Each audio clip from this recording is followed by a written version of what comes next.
다 함께 사도신경 고백함으로 11월 17일 수요일 기도회를 시작하겠습니다. 나는 전능하신 아버지 하나님, 천지의 창조주를 믿습니다. 나는 그의 유일하신 아들 우리 주 예수 그리스도를 믿습니다. 그는 성령으로 잉태되어 동정녀 마리아에게서 나시고 본디오 빌라도에게 고난을 받아 십자가에 못 박혀 죽으시고 장사된 지 사흘 만에 죽은 자 가운데서 다시 살아나셨으며 하늘에 오르시어 전능하신 아버지 하나님 우편에 앉아 계시다가 거기로부터 살아있는 자와 죽은 자를 심판하러 오십니다.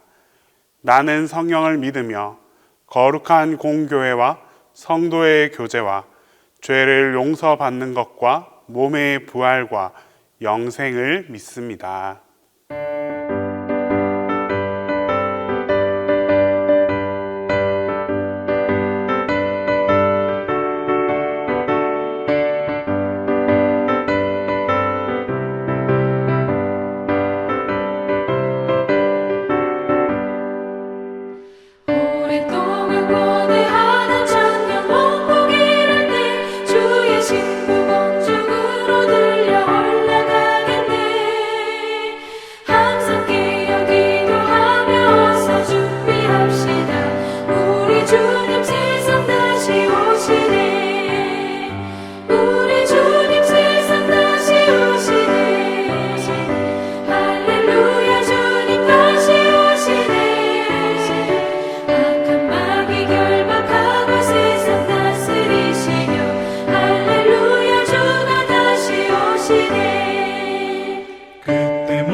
주님 다시 오시네.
우리에게 주시는 하나님 말씀은 사무엘 하 23장 1절에서 7절 말씀입니다.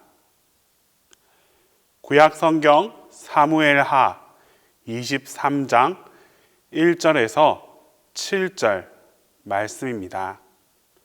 다 함께 봉독하겠습니다. 이는 다윗의 마지막 말이라. 이새의 아들 다윗이 말하며 높이 세워진 자 야곱의 하나님께로부터 기름 부음 받은 자 이스라엘의 노래 잘하는 자가 말하노라. 여호와의 영이 나를 통하여 말하시며 그의 말씀이 내 혀에 있도다. 이스라엘의 하나님이 말씀하시며 이스라엘의 반석이 내게 이르시기를 사람을 공의로 다스리는 자 하나님을 경외함으로 다스리는 자여 그는 돋는 해의 아침빛 같고 구름 없는 아침 같고 비 내린 후에 광선으로 땅에서 움이 돋는 새풀 같으니라 하시도다.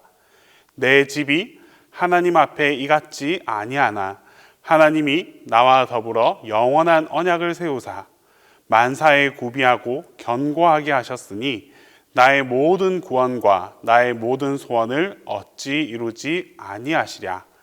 그러나 사악한 자는 다 내버려질 가시나무 같으니 이는 손으로 잡을 수 없음이로다.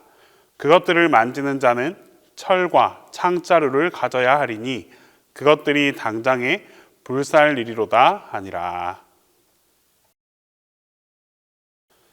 사람들은 각자가 지닌 정체성에 따라 아주 다양한 모습으로 살아갑니다. 때문에 사람들이 어떤 정체성을 가지고 있느냐 하는 것은 그 사람의 인생을 살아가는데 굉장히 중요한 영향을 끼치게 됩니다. 사춘기 시절을 한번 생각해 봅시다. 이 시기는 정체성의 혼란을 겪는 시기입니다. 몸은 계속해서 성장하기 때문에 스스로 어른의 정체성을 가지고 행동합니다. 하지만 외적으로는 성장했을지라도 그 정신은, 그 마음은 아직 어른이 되지 못했습니다. 때문에 많은 정체성의 혼란을 겪는 시기가 바로 이때입니다. 여러 가지 갈등을 겪는 바로 이 시기를 잘 지나가야 분명한 자기 정체성 가운데 행동할 수 있게 됩니다. 정체성에 대한 올바른 이해 없이 그저 우리에게 주어진 시간을 흘러보내며 살아가다 보면 의미 없이 흘러버린 그 지난 삶에 대한 후회를 경험할 수밖에 없습니다. 그리스도인의 삶도 이와 마찬가지입니다. 그리스도인 또한 그리스도인으로서의 분명한 정체성을 가지고 있어야 성실하고 또 진실하게 하나님께서 기뻐하시는 삶을 살아갈 수 있습니다. 성도가 성도로서의 정체성을 분명히 확립하지 못한다면 이중적인 혹은 삼중적인 삶을 살아갈 수밖에 없습니다.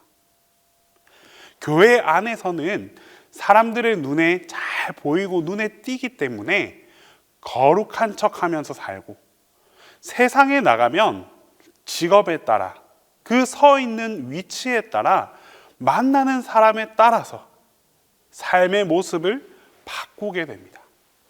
그런 사람들은 교회 안과 교회 밖에서 마치 카멜레온처럼 살아갈 수밖에 없는 것입니다.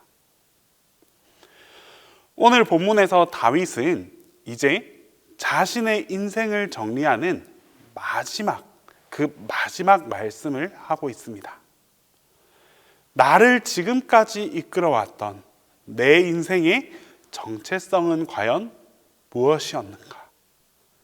이에 대해 다윗이 본문 1절에서 말씀하고 있습니다. 이는 다윗의 마지막 말이라.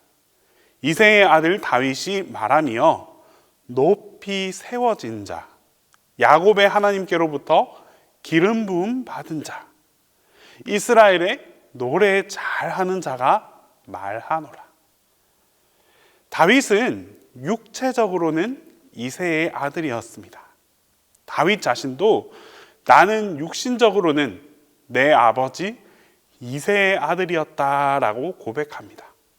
하지만 다윗은 평생을 이새의 아들로만 살지 않았습니다.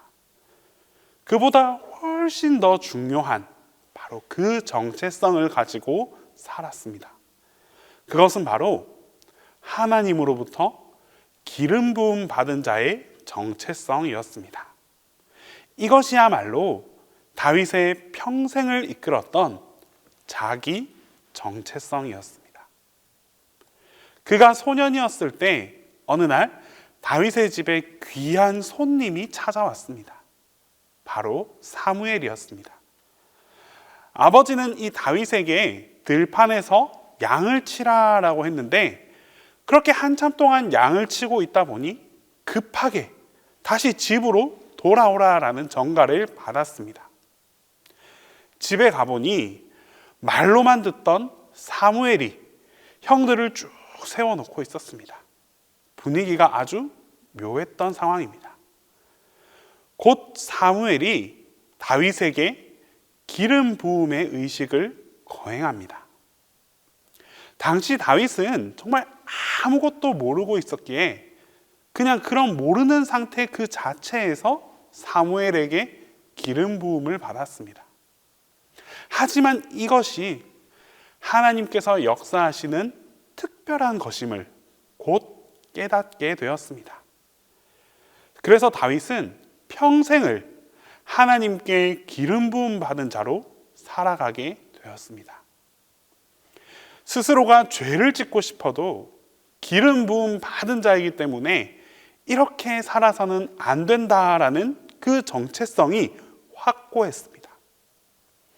왕궁에 들어가서도 기름 부음 받은 자로 사명감을 가지고 미치광이 왕 사울을 섬겨야 된다는 그 자기 정체성을 분명히 간직한 채 살아갔습니다. 광야로 내몰리고 쫓기고 그렇게 살아갈 때도 사울을 몇 번이나 죽일 수 있는 기회가 있었지만 하나님께서 나를 선택하시고 기름을 부으셨기 때문에 차마 그렇게 할 수 없다는 그런 자기 정체성을 가지고 살았습니다. 나중에 그가 헤브론에서 유다 지파의 왕이 되었고 또 훗날에 통일 왕국의 왕이 되었을 때도 그는 백성들을 공의와 하나님의 진실로 다스리게 되었습니다. 왜냐하면 이 역시 하나님께 기름 부음을 받은 자였기 때문입니다. 그는 이렇게 표현합니다. 3절 말씀에 이스라엘의 하나님이 말씀하시며 이스라엘의 반석이 내게 이르시기를 사람을 공의로 다스리는 자 하나님을 경외함으로 다스리는 자요. 그는 왕이 되었지만 자신의 임의대로 사람들을 다스릴 수 없었습니다. 기름 부음 받은 목자였기 때문에 하나님의 공의로 하나님의 율법으로 다스려야만 했습니다. 다윗은 그렇게 기름 부음의 그 정체성을 가지고 백성을 잘 다스리며 살아갔습니다. 그런 다윗에게 하나님께서는 아주 귀한 선물과 복을 허락해 주십니다. 5절 말씀에 내 집이 하나님 앞에 이같지 아니하나 하나님이 나와 더불어 영원한 언약을 세우사 만사에 구비하고 견고하게 하셨으니 나의 모든 구원과 나의 모든 소원을 어찌 이루지 아니하시랴. 하나님은 다윗에게 크게 두 가지의 복을 주셨습니다. 하나는 다윗과 영원한 언약을 세우셨고 두 번째는 그의 인생에 엄청난 복을 더해 주셨다라는 것입니다.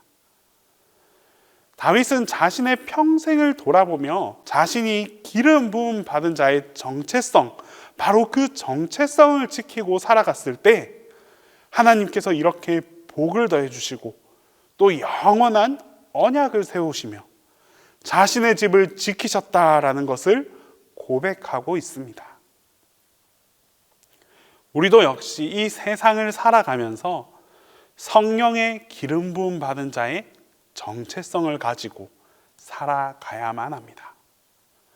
어떤 직업을 가지고 살아가든지 누구를 만나든지 우리 근원에 있는 정체성은 하나님의 자녀로 성령의 기름 부음을 받은 자의 정체성을 잊지 말아야 합니다. 이런 분명한 자기의식이 없으면 환경과 상황에 따라 우리의 행동이 쉽게 흔들려 버립니다.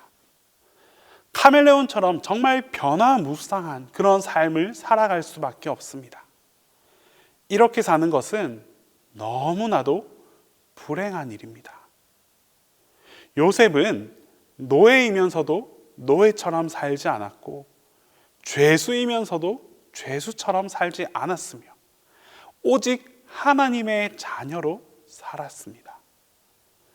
훗날 그가 이집트의 총리가 되어서도 이집트의 총리로 살았던 것이 아니라 하나님의 자녀로 살아갔습니다. 오늘 우리 모두에게 주어진 이 하루의 삶도 하나님의 자녀로서 살아갑시다.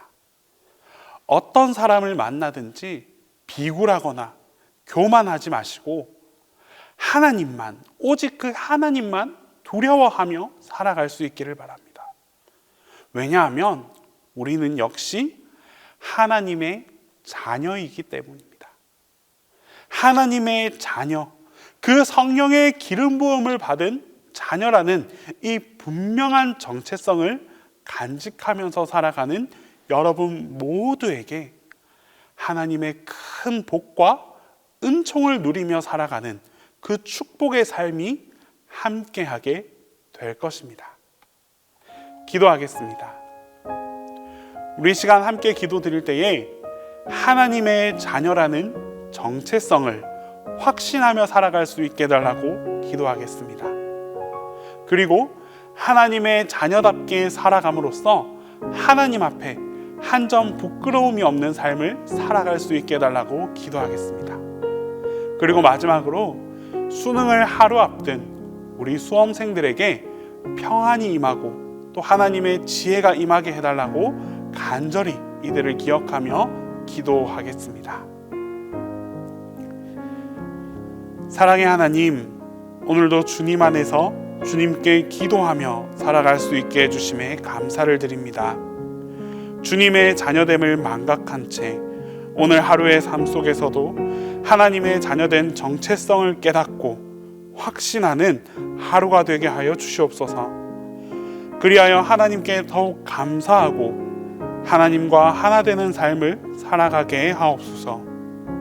주님, 우리는 주님의 자녀로서 자녀다운 삶을 살아가야 함에 틀림이 없지만 때론 그 정체성을 잊고 내 의대로 살아가는 경우가 있습니다. 하나님의 자녀로서의 삶이 아닌 나의 뜻과 나의 의를 앞세워 세상과 구분되지 못한 삶을 살아갈 때도 많이 있습니다. 주님, 우리의 이러한 연약함을 용서하여 주시옵소서. 흔들릴 때마다 주님의 자녀라는 확신의 믿음을 가질 수 있게 하시고 그 믿음을 통하여 하나님의 자녀다운 삶을 살아가는 우리 모두가 되게 하여 주시옵소서. 주님 앞에 부끄럽지 않고 사람 앞에 담대할 수 있는 하나님의 자녀로서 살아가게 하옵소서. 주님, 내일은 2022학년도 대학 수학능력시험이 있는 날입니다. 그동안 열심히 준비한 수험생들의 수고를 기억하여 주시옵소서. 시험을 마치는 순간까지도 몸도 마음도 강건하게 하여 주시고 하나님의 지혜와 지식을 더하여 주시옵소서. 무엇보다 이들에게 하나님만이 주실 수 있는 평안이 전해질 수 있기를 간절히 소망합니다. 주님께서 주시는 평안을 통해 침착하고 차분하게 모든 과정을 보낼 수 있도록 주님께서 함께하여 주시옵소서. 담임 목사님의 사역을 위해서 기도합니다. 목사님께 성령 충만을 더하여 주셔서 사역의 힘을 더하게 하시고 목사님의 수고와 열심을 통해 하나님께서 기뻐하시는 귀한 목회자가 되게 하여 주시옵소서. 또한 목사님을 통해 우리 모두가 하나님의 은혜와 축복을 전달받을 수 있도록 주님의 사랑이 더욱더 가득하게 하여 주시옵소서. 이제 주님께서 가르쳐 주신 기도를 다 함께 하겠습니다. 하늘에 계신 우리 아버지, 아버지의 이름을 거룩하게 하시며 아버지의 나라가 오게 하시며 아버지의 뜻이 하늘에서와 같이 땅에서도 이루어지게 하소서. 오늘 우리에게 일용할 양식을 주시고 우리가 우리에게 잘못한 사람을 용서하여 준 것 같이 우리 죄를 용서하여 주시고 우리를 시험에 빠지지 않게 하시고 악에서 구하소서.